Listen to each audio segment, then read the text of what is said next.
ते खराब करण्यात आलेलं आहे. नीटचे जे विद्यार्थी आहेत त्या विद्यार्थ्यांनी आत्महत्या केलेली आहे. CBSEचे 17 लाख स्टुडंट्स जे आहे त्यांचे पेपर चेक करण्यात गडबड झालेली आहे. CUETचे जे स्टुडंट्स आहेत त्यांच्या एक्झामचे सर्व्हर डाऊन झालेले आहे. SSC GDचे 40 लाखांपेक्षा जास्त विद्यार्थी आहे त्यांच्या पेपरमध्ये धांदली झालेली आहे. तर असे 1 करोडपेक्षा जास्त जेव्हा स्टुडंट्सचे नुकसान होतो, अशा स्टुडंट्सचे जेव्हा फ्युचर पूर्णपणे तुम्ही बर्बाद करायला बघताय, कधीपर्यंत हे असं चालणार? कुठं ना कुठं कोणाला तरी जिम्मेदारी घ्यावं लागेल. आणि याचमुळं काल आम्ही जंतर मंतरवर जे प्रोटेस्ट केला त्याच्यात आम्हाला खूप जास्त रिस्पॉन्स भेटला. आणि त्यावरनं आपल्याला एक गोष्ट आता कळते की या देशातला तरुण जो आहे, जो जेनझी जो आहे, तो या सरकारला आता घाबरणार नाही आहे. तुम्ही देशाचं नुसतं वाटोळं करून टाकलेलं आहे. ना रोजगार देताय मुलांना, ना त्यांच्या परीक्षा तुम्ही बरोबर घेताय. तर करायचं काय या मग सरकारचं? तर या सरकारला आता या देशातला तरुण घाबरत नाही आहे आणि तो आता रस्त्यावर येणार. आणि जोपर्यंत धर्मेंद्र प्रधान जे शिक्षा मंत्री आहे ते राजीनामा देणार नाही तोपर्यंत हे आंदोलन मागे सरकणार नाही. धर्मेंद्र प्रधानचा राजीनामा आम्ही घेऊनच राहू आणि पुढच्या येत्या काळात आम्ही हे आंदोलन अजून तीव्र करू. धन्यवाद. इंस्टाग्रामवर प्रचंड फॉलोअर्स आहेत, म्हणजे मिलियनवर आहे. त्या तुलनेनं गर्दी होईल असं वाटलं होतं का? आणि कालच्या एकूण आंदोलनाबद्दल तुझं स्वतःचं मत काय, किंवा खरंच एवढा मोठा रिस्पॉन्स होता का? अनेक जण प्रश्न उपस्थित करतात की रिस्पॉन्स नव्हता. फोटो पाहिले, मला वाटतं सगळ्यांनी. मला फोटो व्यतिरिक्त सोडून काय बोलायची गरज नाही आहे. तेवढे तरुण जे आले होते त्यांच्याबद्दल तुम्ही काय म्हणणार आहे? ते तरुण काय, त्यांचे जे इश्यूज होते ते बरोबर नव्हते असं तुम्हाला म्हणायचं आहे? किंवा ती आणलेली गर्दी होती? मी तर स्वतः काल अमेरिकेवरनं 8 वाजता पोहोचलो इंडियामध्ये. तिथून मी डायरेक्ट एअरपोर्टला गेलेलो आहे. आणि त्यानंतरही तुम्ही म्हणताय जे लोक आले होते ते कमी आले होते, काय आले होते? पूर्ण जंतर मंतर भरलेलं होतं. तुम्ही स्वतः सगळ्यांनी फोटो पाहिलेले आहे. आणि त्याच्यानंतरही तुम्हाला असं वाटतं प्रतिसाद नव्हतो. मग प्रतिसाद काय असतो? जेवढी जागा होती त्याच्यापेक्षा जास्त लोक भरलेली होती तिथं. आता याच्यामध्ये केंद्रीय शिक्षण मंत्र्याचा राजीनामा घेऊन सगळे प्रश्न सॉल्व्ह होतील का? माझं असं म्हणणं आहे, जर तुम्ही राजीनामाही नाही घेऊ शकत तर मग दुसरे प्रश्न कसं काय सॉल्व्ह करणार? अकाउंटेबिलिटी कुठेतरी फिक्स झाली पाहिजे. फंडामेंटली बोलायला गेलं तर सिस्टम तेव्हा फिक्स होईल जेव्हा कोणी जिम्मेदारी घ्यायला तयार असेल. जर जिम्मेदारी कोणी घेणारच नाही तर सिस्टम कुठून ठीक होणार आहे? Next question. ते आम्ही लवकरच सांगू. जसं आम्ही सांगितलं, आता आंदोलन हे आम्ही देशभर करणार आहे. पण आता 6 दिवसाचा अल्टिमेटम आहे, 6 दिवसाचा. त्या अल्टिमेटम नंतर काय भूमिका असणार, हा या सगळ्याकडे सगळ्यांचं लक्ष आहे. आता हे आम्ही आंदोलन अजून वाढवणार आहे. आणि जर त्यांनी 6 दिवसात राजीनामा नाही दिला, आम्ही पुन्हा एकदा जमिनीवर येऊ. पुढे काय बहाणे करणार आहेत का? चालू आहे, ते चालू आहे. पुढचा प्लॅन काय ठरवला? आता सध्या तरी मी घरी आलेलो आहे. 1-2 दिवस थांबेल मी. आता याच्यानंतर बघू, आता पुढचा निर्णय घेऊ. आज पहिलाच दिवस आहे माझा घरी. आपण पंतप्रधान मोदींवर काहीच बोलत नाही. राजीनामा त्यांनी घेतला पाहिजे हे आम्ही आधीपासून म्हणतोय. जर शिक्षा मंत्र्यांचं अकाउंटेबिलिटी फिक्स होत नाही तर याच्यात पंतप्रधानांची जिम्मेदारी आहे. जर ते रशिया आणि युक्रेनचं युद्ध थांबू शकतात तर पेपर लीक थांबू नाही शकत ते. ज्यावेळेस सुप्रीम कोर्टामध्ये झुरळ हा शब्द उच्चारला होता, झुरळ शब्द उच्चारल्यानंतर ही सगळी ऍक्टिव्हिटी सुरू झाली. देशभरातले सगळे तरुण झुरळ म्हणून स्वतःला संबोधून तुला रिस्पॉन्स दिला होता, पाठिंबा दिला होता. त्यानंतर हा विषय हातात घेतला. हा केवळ एकच विषय असणार आहे का? या सगळ्या पुढच्या काळामध्ये जे काही सरकार विरोधी विषय असतील किंवा आणखी काही मुद्दे असतील ते हाती घेणार आहेत? काय अजेंडा असणार आहे अशी एक उत्सुकता सगळ्यांना आहे. जे युवकांचे मुद्दे आहे, मग तो शहरी भागातला युवक असो का ग्रामीण भागातला युवक असो किंवा तो शेतकरी युवक असो का कामगार युवक असो, आम्ही प्रत्येकाचे मुद्दे उचलणार आहे. एकूण राजकीय परिस्थितीबद्दल काय वाटते? राजकीय परिस्थिती काय ते तुम्ही बघताच आहे. एका सेटायरमधून जन्मलेल्या पार्टीला एवढा समर्थन भेटते ते कशामुळे भेटतोय? कारण की जेवढे राजकीय पक्ष आहे किंवा जे सरकार आहे त्यांच्याकडून ह्या युवकांना आता काहीच अपेक्षा राहिलेल्या नाही आहे. नोंदणी वगैरे काय होईल? आता त्यासाठी खूप सगळं लवकर आहे. मी कालच इंडियामध्ये आलेलो आहे. 15 दिवसाआधी आमचं हे सगळं सुरू झालेलं आहे.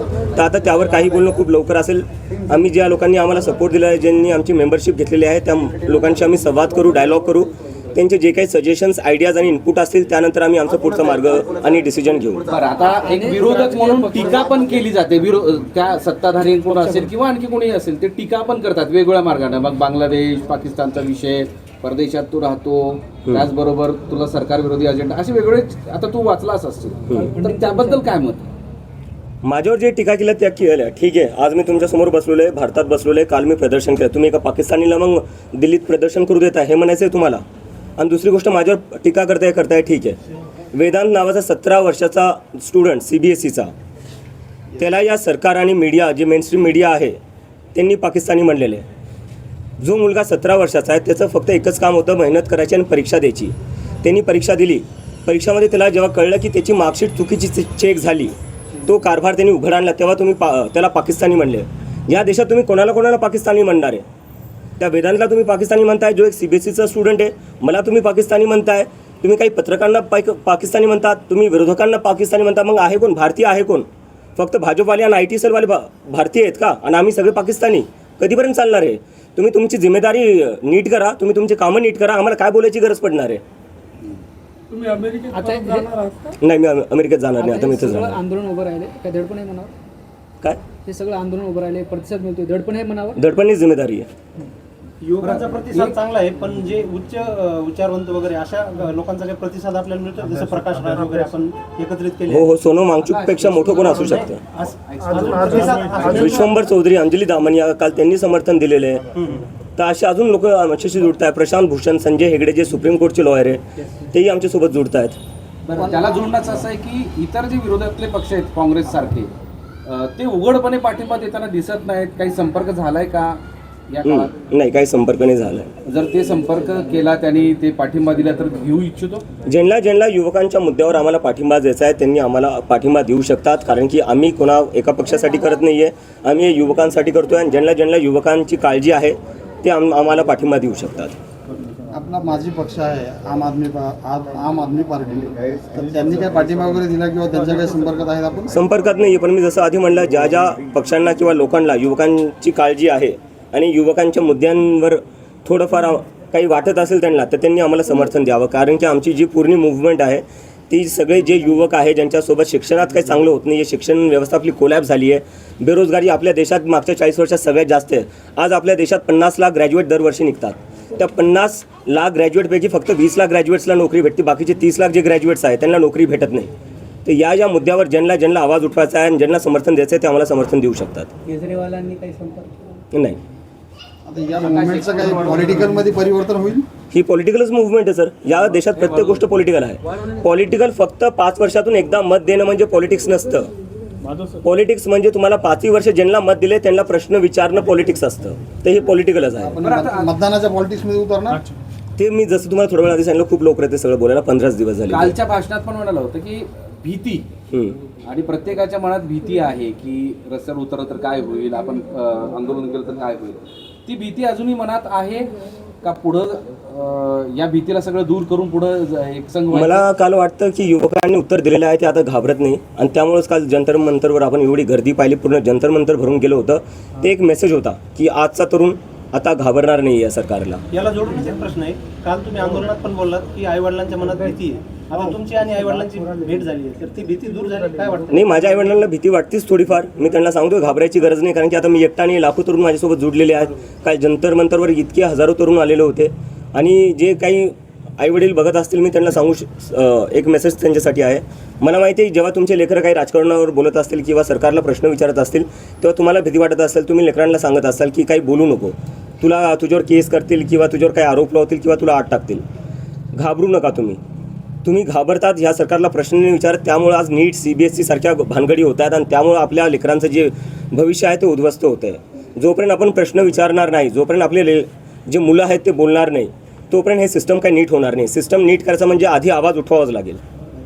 सर, अब हिंदी में चालू. काँग्रेसचे नेते देशमुख ठाकूर ते म्हणतात तुम्ही मराठवाड्यात आलेले आहात, युवकांच्या प्रश्नांवर मनोज जरांगे पाटील सुद्धा जे आहे अनेक दिवसांपासून झटत आहेत, तर त्यांची तुम्ही भेट घेणार आहात का किंवा समर्थनासाठी किंवा काही गोष्टी? सर, मी आज सकाळी 6लाच घरी पोचलो. मला थोडा वेळ तर द्या. मला आधी माझ्या आईवडिलांसोबत तरी बसू द्या. काँग्रेसच्या ज्येष्ठ नेते आहेत देशमुख ठाकूर ते म्हणतात की डॉक्टर जनता पार्टीची विचारधारा ही काँग्रेसची जुळती मिळते आहे. याकडे कसं वाटतं? आयडिओलॉजीचा प्रश्न उपस्थित आमचे जे इन्स्पिरेशन आहे, जसं मी आधीपासून म्हणत आलेलो आहे, महात्मा गांधी, आंबेडकर, नेहरू, भगतसिंग.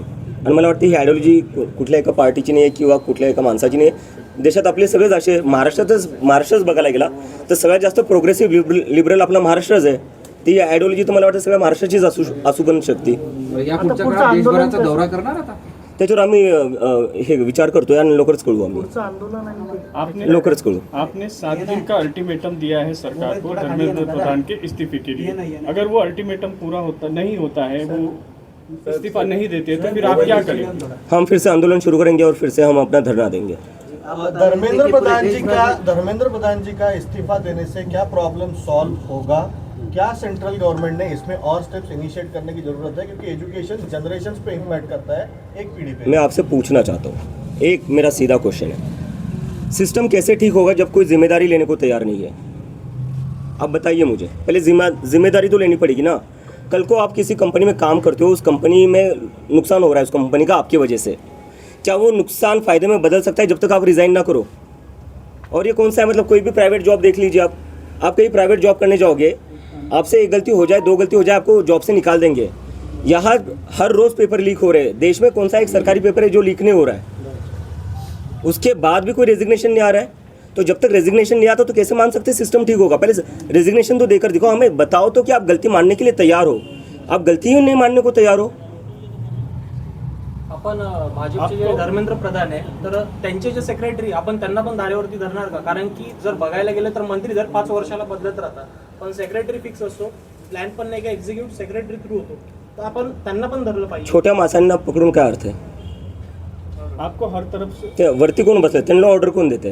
आता मी त्याच्यावरच बोलतो, एक ॲक्शन घेतले सरकारने यावर, जे CBSE नीटमध्ये झालेले, काय केलेले?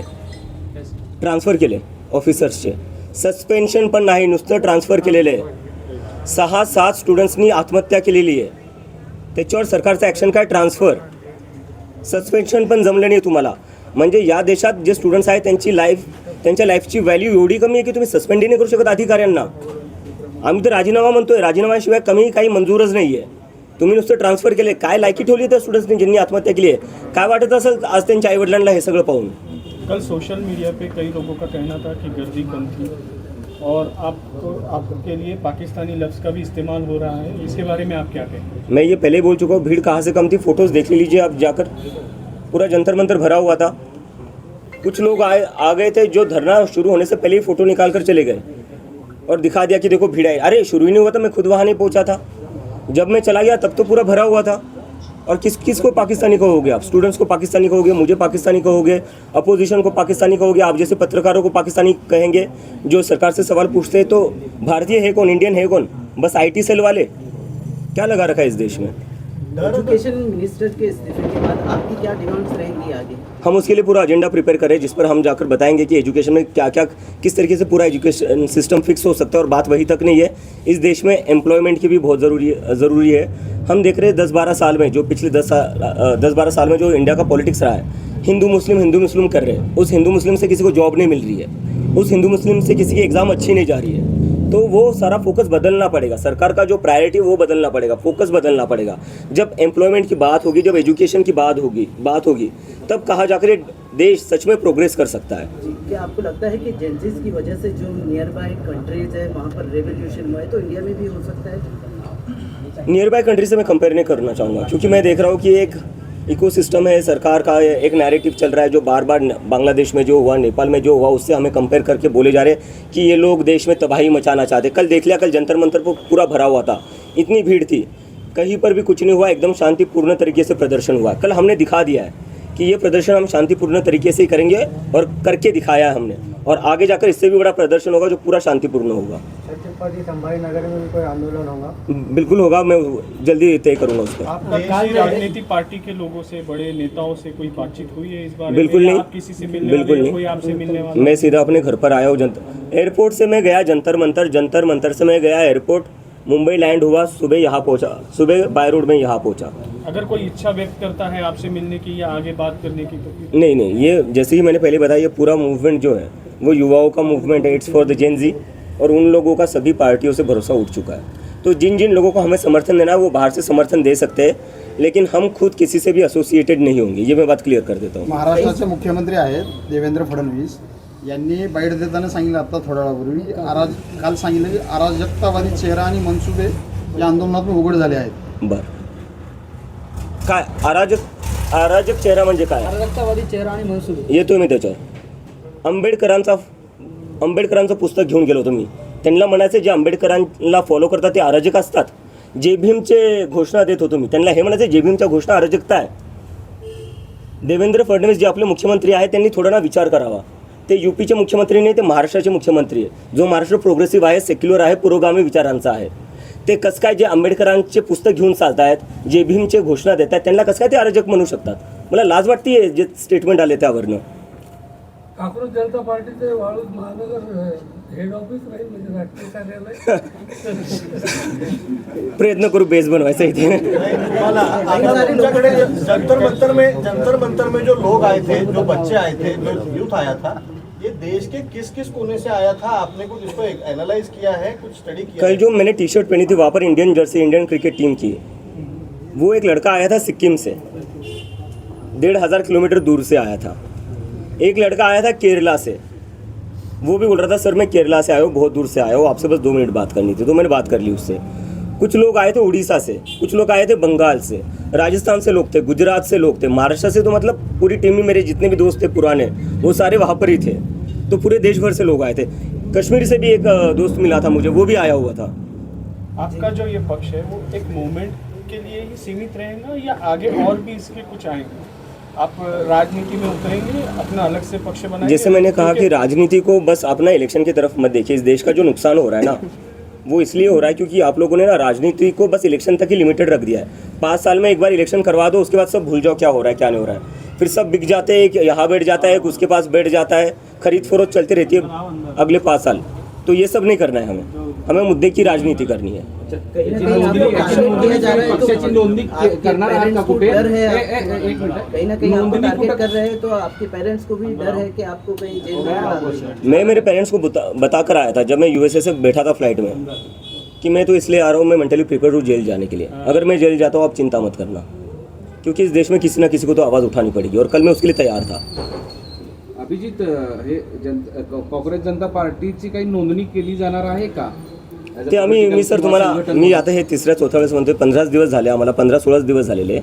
आम्हाला थोडा वेळ द्या, कारण की आम्ही 15 दिवसातच एवढं मोठं आंदोलन करून दाखवलं जंतर मंतरवर. हीच खूप मोठी गोष्ट आहे. सर, कई जेनजीज सारे को कोई ट्रेडमार्क मैसेज आपके नाम जेनजीज के लिए कोई मैसेज है? जेनजी को एक ही मैसेज है कि जब आप लोग आवाज़ उठाओगे तो सरकार में कोई भी बैठा हो उसको आपकी बात सुननी पड़ेगी. आप लोग आवाज़ नहीं उठाते हो, उन लोगों को लगता है कि आप डर जाओगे, और उनको ये लगता है कि अगर ये लोग मुझे अरेस्ट कर देंगे तो उससे आप लोग डर जाओगे. लेकिन आपको डरना नहीं है. अगर जेल में जाने की बात आई मैं खुद जेल चला जाऊंगा, आप लोगों को जेल में जाने की ज़रूरत नहीं है. लेकिन मैं बस एक चीज़ चाहता हूँ, आप लोग आवाज़ उठाते रहो. जब जब किसी के साथ भी इस देश में गलत होगा, ये हम सबकी जिम्मेदारी है कि हम आवाज़ उठाएं. Thank you. आपण परत कधी भेटणार आहोत? अभिजित लवकरच. एक मिनिट